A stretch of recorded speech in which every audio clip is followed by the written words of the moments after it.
Hello, good afternoon, and welcome to the Full Time Reds with me and Kev. Liverpool 4, Shrewsbury 1 in the FA Cup tour round at Anfield today. I'm going to do a quick 20 minutes with immediate reaction. We will be back later on with the Fat Pack 4 with us two, Shawnee and Keith, to look at it a bit more in depth. But Kev, what started off as a bit of, looked a bit lax. Then we got a goal down, ended up being a fairly routine win in the Cup, and that's how it should have been, really. Yeah, I mean, we pretty much dominated the ball, but if you take liberties against league championship, League One, League Two sides, then they're capable of playing football. Like, it's not like the old days where you see too many big, huge, massive score lines. And if you try to take the piss, they're very good at being compact and making life awkward and difficult for you.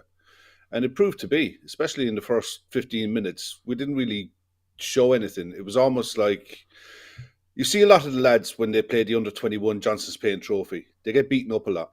Mm. The young lads, especially when they're playing against these sides, these men, they don't tend to do very well in these games. So the goal that they scored probably was the best thing that could have happened for the game. And I mean, it was good to see how we reacted to it, and we were a bit less passive, Yeah. and ran out worthy winners in the end. I mean, Keller had hardly anything to do, so I mean, the scoreline doesn't really flatter with the amount of domination we had in the ball, but it shouldn't have been two late goals, if you know what I mean. We should have done more. We should have been more aggressive in the second half. But look, you take the minutes into the legs for a lot of the lads who needed it, and you move on. You're into the hat for the next round. That's all you can hope for. You just hope that the injury to Robbo at the end wasn't serious, Yeah, because he was. he gets a whack at the end there. Guys on Yeah, the pitch, I think, and hits him. yeah, But and we hope it's not too bad. But yeah. I'm sure we'll hear more of that in the next 12, 24 hours. We had probably through necessity, Kev, but we are happy to see a lot of the young lads getting a start. The likes of Tyler Morton starts. You've got Bradley at right back. You've got Cade Okay, Gordon. go. I was going to say Curtis Jones, but he's a first team, Yeah, first squad. Waltman is up front as Walton, well. yeah. Yeah, We are happy to see he, it. It's a necessity, I suppose, but it was a good mix, wasn't it? They got as many as they could, I suppose, on the pitch. First team, that yeah, is. yeah. It was. I mean, I'd imagine the plan wasn't to play Virgil and Kanate for 90 minutes, but needs must the way the game panned out. I mean, yeah, they all did okay. Kay Gordon took his goal really well. Really nice composure in the box.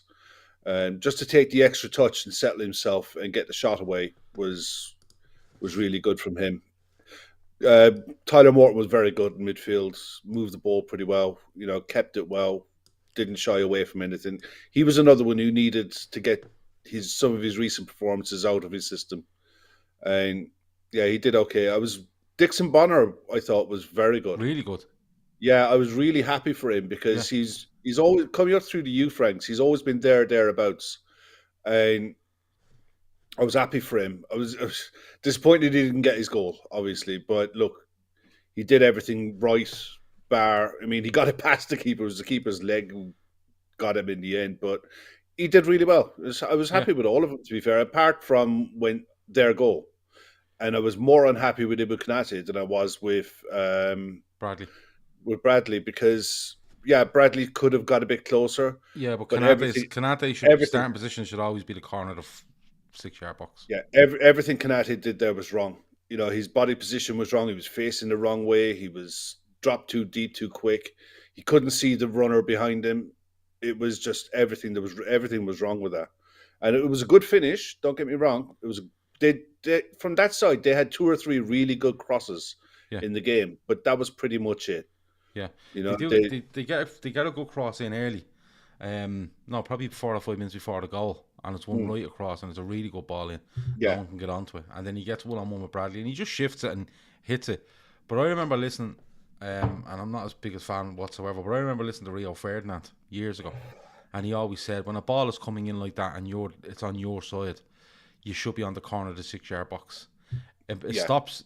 It allows you to block any ball in between the keeper and that corridor of uncertainty. It allows you to intercept it if it's coming on your left-hand side, cutting back. And if it goes over you, you have to be able to trust that your other centre-half is looking after whoever's in there, and your midfielders are tracking anything that might be moving as well.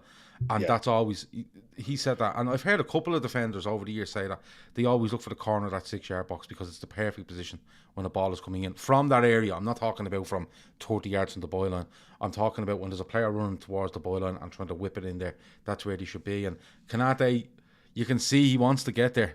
You can see he's thinking, I should be there. And he's kind of hoping as it goes by that nothing happens, and it does. And they go 1-0 up. But Kay, like you said earlier, Kay Gordon equalises, and he does take it really well, doesn't he? The touch, the feint, and then the finish. Really good. It was the one thing in the first half that the one thing about the forwards that we had on the pitch, they're all small. They're nippy, but they're small. And they were playing a back five with, first team players who are used to dealing with balls in the air. So the ball, anything had to come low, and you had to be clever.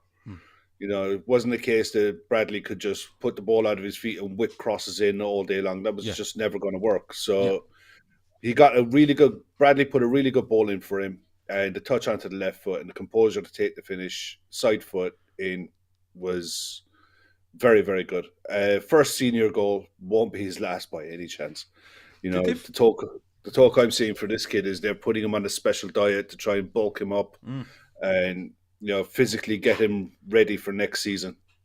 And the minutes he sees now are only going to stand him in good stead. The difference in Kay Gordon in the last couple of months for me is huge. And look, it might be me reading into something that's not there, but he plays at Anfield. Jeez, it might even be a pre-season friendly. And he looks like a speed merchant. Everything is speed. He looks like, and he is fast, don't get me wrong.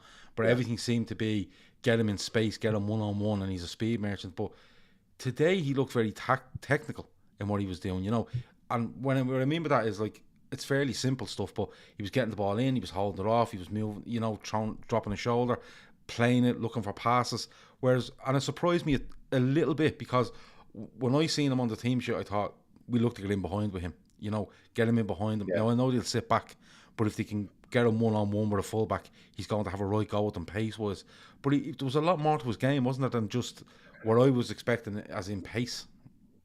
Yeah, there is. The only thing that can be levelled at the side in the first half is everything was really safe.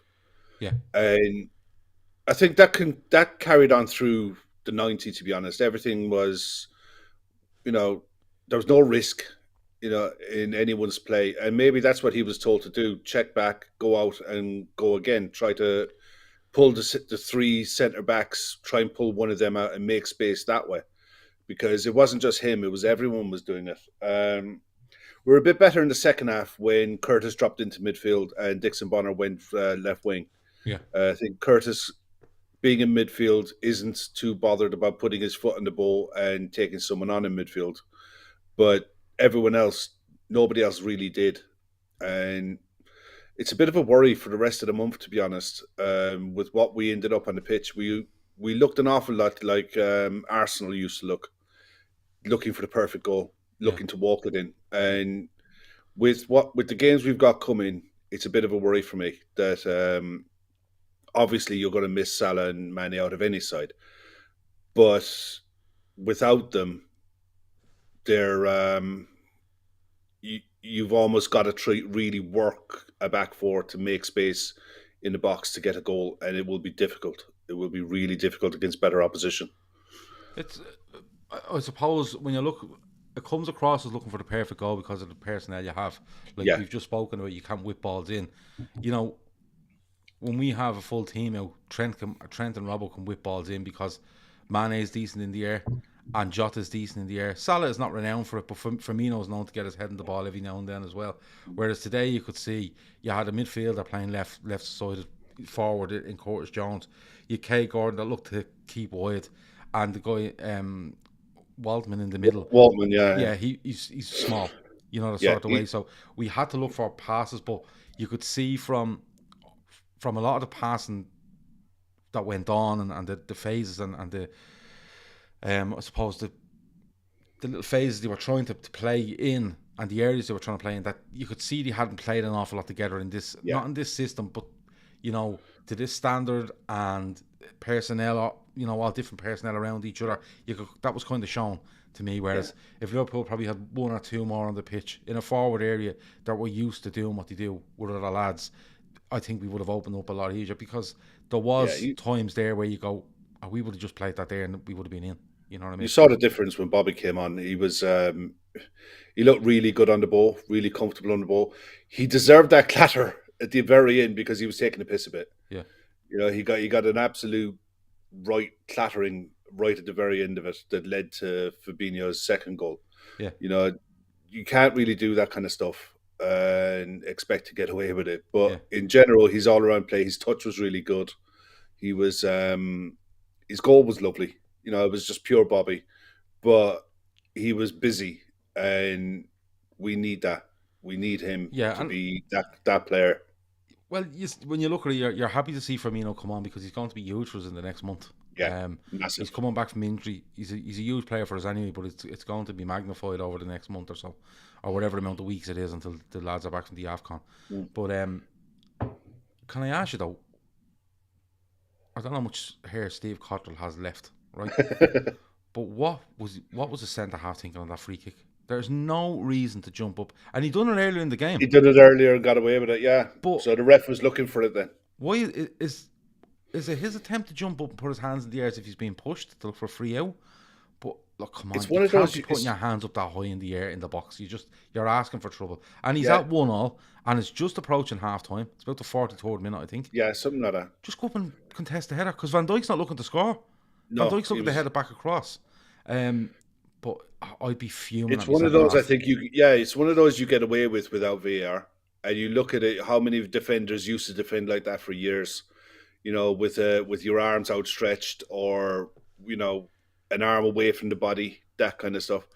It's probably just natural instinct to him. He does it all the time, and he just got caught out. It was stupid, but you take it. Fabinho slotted that penalty away like he's never stepped away from taking them. He was prolific for Monaco. Yeah. When he was there, and he was their main man taking penalties. I nearly forgot he was a good penalty taker when I seen him stepping up. Yeah, he stood up at the ball, and I went, Fabinho, and then I went, oh yeah, he's taking low. It's fine. And he absolutely plants it home. I don't even know if the keeper's getting to it if he goes the right way, because he whips it into the corner, and it makes it 2-1. And from being a bit nervy with a good goal with Shrewsbury, all things considered from the Liverpool side, a well worked goal from a really good striker's finish, to 2-1 up at half time, and you go, right, you can breathe a little bit now. What's it going to be like second half? But I felt second half, Kev, it looked to me like it was just getting a lot of players minutes in their legs and primed for what's to come in Arsenal during the week and beyond that, because that's what it looked like to me. There was no absolute busting a gut to get to things, but they just done their job and got around the pitch and got a job done. Yeah, it was one of those performances. Everyone needed the minutes. It was clear that you could see that a lot of these guys hadn't played football in anger in a long time, let alone trained. They'd have had one session yesterday, and they'd have played today. They'll rest tomorrow and then go again for the week. But it can't have done any of them any harm. And you're right, it was a case of going through the motions, a lot of it. But at 2-1, all it takes is someone making a stupid mistake, a corner, a long throw, free kick, anything into the box. And even Kelleher towards the end made a bit of a blunder, which is unusual for him with his feet. He just got a bit indecisive. But look, in fact, you take the points. The draw's at 10-5, so by tonight we'll know who we're in with in the fourth round. Or as Shawnee said to me earlier, we know what Premier League team we're away to in the fourth Pretty round. much. It's one of those. It's like today was an absolute banana skin. There was the only thing you can hope for today is get through, no injuries, you get minutes in the legs, and God forbid don't be that one. Spurs were almost that one, but you just don't want to be that one. Exactly. You do. You just want to get through it, and I suppose when Liverpool are looking at this, because let's call a spade a spade. The FA Cup is not it's not. How do I put it? It's not even in our top 3 It's not in priorities the top 3 priorities at this until you get stage. to the semi-final. You know, and Um, you know, but Liverpool must have been looking at it in a way of, look, we can get through. We've had a difficult week with regards to COVID and the training yeah, ground. We've players gone off to the AFCON. It's all going on. But what we can do is we can get through. We can get players back and get some minutes in the legs. We can bring some youngsters in and give them experience at a full Anfield. Get into the 4th round. So there was numerous reasons for this game to be A, played, and B, win it for different goals for different people in the team, I yeah. suppose. There's a few of them there that can look at their performance today, and it was, well done to them, especially for me, Dixon Bonner. That kid should be playing league football somewhere, be it League One or in the Championship. He needs to be playing some football now. Waltman is a poacher. Anytime I've seen him for the under-19s, it's he's very much on the last shoulder. It won't A do very him. good It won't do him finisher. any harm, though. Yeah, it'll show him what the levels are. Because no matter what people think about the likes of Shrewsbury and Macclesfield and all these lower league clubs, they're battle hardened. They'll go through a league season, game in, game out, churning in lots of games, and they're physically going to be bigger and stronger than him. So that will all of the young lads will learn from what's needed to be playing at a professional level, at senior level, whether their career is at Liverpool or elsewhere. They have to get their heads down now and start to push, whether it's to push for loan moves, to maybe make something of their careers, or just to develop themselves. But we've got to be happy enough with everything that went through in the end. The scoreline, as I said, reflected the performance. It was a dominant performance with the ball. And happy for Fabinho as well, because I can't remember the last time he got a brace in a game. And he took that last goal with serious venom. Yeah, there was no he messing meant about. that one. I don't know whether he was trying to hit the net or the Shrewsbury fans who were absolute arseholes for most of the day. Yeah. But if he was trying to hit the fans, he's very poor at it. If he was trying to score, good finish. Mark Donegan says, finally get to watch you live. You've made COVID life bearable, lads. Thanks so much. P.S. Very happy birthday. And he said, very happy with Bradley today. Keep up the good work. I thought Bradley done well. He needs to bulk up a little bit.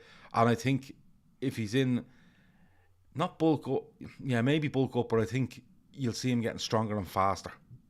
He kind of has that lazy kind of way about him when he's running. He makes up ground now, don't get me wrong. Wins most of his tackles, but he's definitely one to watch, and he's definitely one that's very highly rated at Liverpool. So we'll have to wait and see what goes on there. But again, the likes of that today will do him no harm whatsoever. He gets the 90, doesn't he, Bradley? He does, yeah. He gets the 90. And he's very good. Like the goal that they scored, the cross, probably got a bit tighter. But other than that, I thought he was good. He looking for the ball all the time, getting it to Gordon and trying to do overlaps. He gets an assist for Firmino's goal. So it works out well for him. Firmino's goal is cheeky, but it puts the game to bed. Again, Fabinho, little ball in. Bradley gets to the byline, does well to get it back to him. Towards Kanate, I think the Shrewsbury player actually knocks it goalwards. Firmino just takes a touch and throws it back here, and it goes in and it puts the game to bed. And as you said, Fabinho finishes it off when the ball drops loose in the box and he smashes it in the roof of the net. Is there anybody in that draw that we could get that'd be handy? I don't fucking know. I haven't been paying much attention. There probably is. I mean, I don't think didn't Kidderminster beat Redmen? Yeah, Kidderminster through. I had it up there on my phone a few minutes ago. Look, I'm pretty sure that we're going to end up with probably a top end Championship side or Premier League side. It's just the way the draws go for us. We really is. We rarely get a kind one. We're terrible at them, Kev. We really are. We might get the odd one or two here and there, but in general, we need we need to book up our ideas when it comes to the draws. There's a tasty game tomorrow night, to be fair. Yeah, I'm actually going to keep an eye on that. Yeah, I'm going to watch that one if I can. Yeah, absolutely. United at home to Villa. That. Before we go on to man of the match, if you're watching, and there is 160 odd of you watching, hit the like button, please. If you haven't already, if you haven't subscribed and you want to, of course, subscribe. comment in here, absolutely do that as well. And there's a share button there as well if you want to share it. And don't forget to turn on your YouTube notifications, hit the bell icon beside the LFC Daytrippers, and every time we go live, which is literally every fucking 4 hours now at this stage, but every time we go live, you will get a notification. But we're doing well. We're going live loads, but we're mixing it up, so it's going well so far. I'll let you know in the rest of the week in a couple of minutes. Oh yeah, that's talking about Kev there. Cambridge beat Newcastle yesterday. Oh yes, well that's not really an upset, is it? But I seen a tweet today. It was Kieran Trippier keeping up Newcastle's traditions in the FA Cup by being beaten by Cambridge yesterday, which is mad. I've seen a few Newcastle fans going absolutely mental over it and wanting to spend 200 million quid in the next week. Yeah. Man of the match though, for you, who would you go with? It's hard to go away from Fabinho for his goals, but I want to give it to one of the... I think Tyler Morton did really well. Everything that he did, considering the games that he's had, his last 2 games where he was singled out a fair bit, which in fairness, for one of them, he should have seen a red card. But I thought he was very tidy, very neat and tidy on the ball. Kept everything moving and ticking over really well. Always showed for the ball, never ducked, never hid away from anything. Yeah. And playing in a different position again, playing in the 8, I thought he was decent. I thought he was pretty good. But if it's going to be anyone, it should be Fabinho really with the 2 goals, and he was brilliant in midfield today. I mean, yeah, he's playing against inferior players, but he was different levels. Yeah, and you could tell a mile off. Yeah, there is some players that when they're playing against inferior players, they step off their level and look lazy, and it doesn't. And some of them can find a struggle. Look, Fabinho's probably man of the match. I'm not going to give it to him because there's a lot of youngsters that put in a good shift there today. But the thing for me is that not even that he scores 2 goals, he looked sharper. Yeah, he looked more mobile. He looked, he looked on it. He was cutting out passes. Even high up the pitch. He wins one high up the pitch in the first half. Might even lead to the goal, actually, to the penalty. But basically, there's a little ball being played, and he just sees it, steps in, gets it, and the guy hits him across the face, and he gets a free kick for it. It might actually lead to the penalty. But even that sort of thing, like 25 yards from their goal, and he's seeing these little 10-yard little passes, and he's like stepping in, and that's what he's all about, because he wins it up high, he gets it to whoever, and we're off and running. I'm not going to give it to Fabinho. He probably was the man of the match, but I'm not going to give it to Fabinho. I think Kay Gordon was very good. I have to say, he showed me something today. Bradley was very good as well. And your Morton, as you said, was really good. But you know what? He just showed me something different today that I wasn't aware of, and that's probably my ignorance not watching a hell of a lot of him. But when I've seen him a couple of times, it's been like, oh, he's really quick, this fella. He's lightning fast, this fella. But you're seeing today, he even looked a little bit like Harvey Elliott when he came on the scene, and I think someone said that earlier in the chat actually as well. You know, that kind of hanging out wide, really good left foot though, coming inside, playing it simple when you had to, looking to get in behind, and just showing different elements to his game where you can see already he's being nurtured into something that we're not going to make you a speed merchant, and that's all you're here for. You're going to get involved, you're going to play, you're going to bounce balls off people and passes off people, and that's how you're going to go about your business. So I give it to Kay Gordon, and the finish, it's the best goal of the game. For me, is, because of the touch and just that little delay before. He doesn't trash it. He doesn't try to be too precise for it. He just knows if he keeps it low and hard and in that area, the keeper will struggle to get down for it. So the one good thing about Kay Gordon is he's left-footed, predominantly left-footed, but he's not afraid to go on his right. Yeah, and that will stand him in good stead going through his career, because fullbacks will hate him, because they will. He is very capable of going on his right foot and putting crosses in with his right, as well as cutting back in on his left and taking curlers, or, like you said, nursing the play back out and around to the other side. He's definitely one of the high ups for. Yeah, no, he is, and you'd probably see him get more chances. Ironically, you'd see him get more chances if Liverpool had a full squad to choose from, where you could drop him on a bench every now and then. Whereas I think now you're going to see, with us out a couple of players, you're going to see as many first-team players in the squad as possible. They're going to go safe with it. Because you know yourself, Kev, like, if we have a full squad, you could argue, I'll throw Kay Gordon on the bench instead of Minamino. We're expected to win this game, and I'll give him 20. Whereas now you won't probably risk him for 20. You know, sort of way. Unless you've done something mental, like come on for 20 in a league game and score twice, and you go, well, I have to put on the bench next You time. have to, You know, that's it. He's making me mind up for me.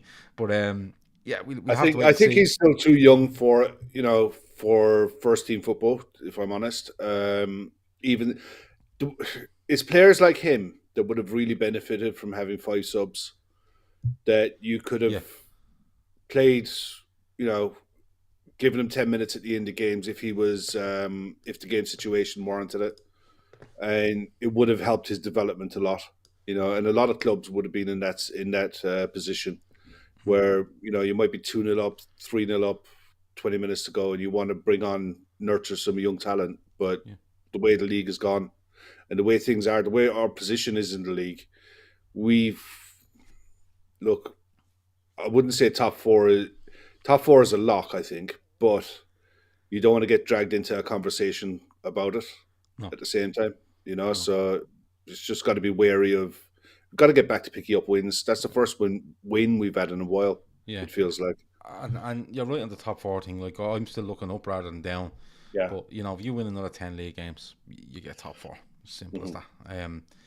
But, a lot is going to be made of January, and I think it's very important. Liverpool just have to find a way to get through January unscathed and with as many wins as possible, particularly in the league. If you're to go out with the League Cup, all right, it's semi-final, but that's what it is. It has to sacrifice itself.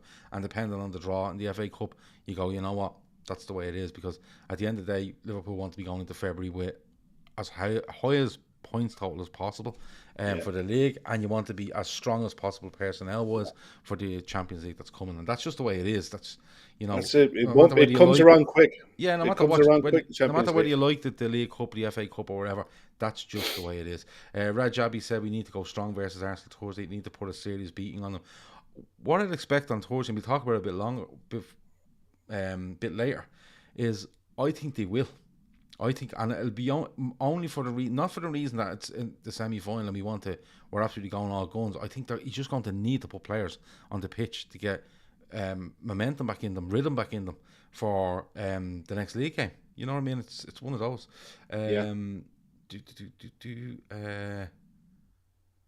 The Saudi owners, surrounded by their bodyguards, went into the Newcastle changing room post game, knowing their backgrounds, would be very worried if I was a Newcastle player. That can't be fucking true. It was true. No way. It is true. The Newcastle chairman, I don't know if he's a chairman, but him and Amanda Staveley, they made a beeline for the dressing room after that game. Stop it. They did go into the dressing room after that game, apparently. Holy Jesus. Right. Okay. Like I said, just be wary of invites to the Saudi embassy anytime soon for Jesus any Christ. of those players. That special dinner that they're organising, you might want to give that one a bit of a miss. John says, I want both cups leagues gone. I want to win a trophy this season. No taking any cup games off. John, I'd love to win a cup this season as well. But once the Premier League is still alive in any way, and the Champions League is alive in any way, those competitions, other 2 competitions, will not fall by the wayside, but won't get as much attention as those. It's just the way it is. It's money. If we write our league form, then the cups take care of themselves. If we're in good form in the league, that'll carry over into the cups. It just gives you more options to be a bit more flexible in the cup games, and you can't gamble with the league. No, it's just not worth the risk. I mean, like I said, you have to kind of navigate it at the moment and see where you are. You always look where you are. I always look where you are when you're coming back into the Champions League and around March the 1st, because you're about 10 games out, aren't you? About 10 league games out. 10, 12 games. Yeah, and then you're looking to see exactly where you are. And if you're still in the League Cup, will be done and dusted more or less by then. And if you're still in the FA Cup, perfect. Keep going. But as I said, they'll use Thursday as a dry run for the league game. So you still get 5 subs in this game as well Thursday night. Exactly. The draw for the 5th round or for the 4th round is at 10-5. Yeah, 10-5. Yeah, 10-5. So we'll have the full draw tonight and we'll probably talk through that as well and see if there's any big ties there. Yeah, absolutely.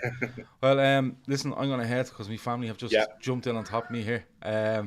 The baby's running amok here. Fair play to him.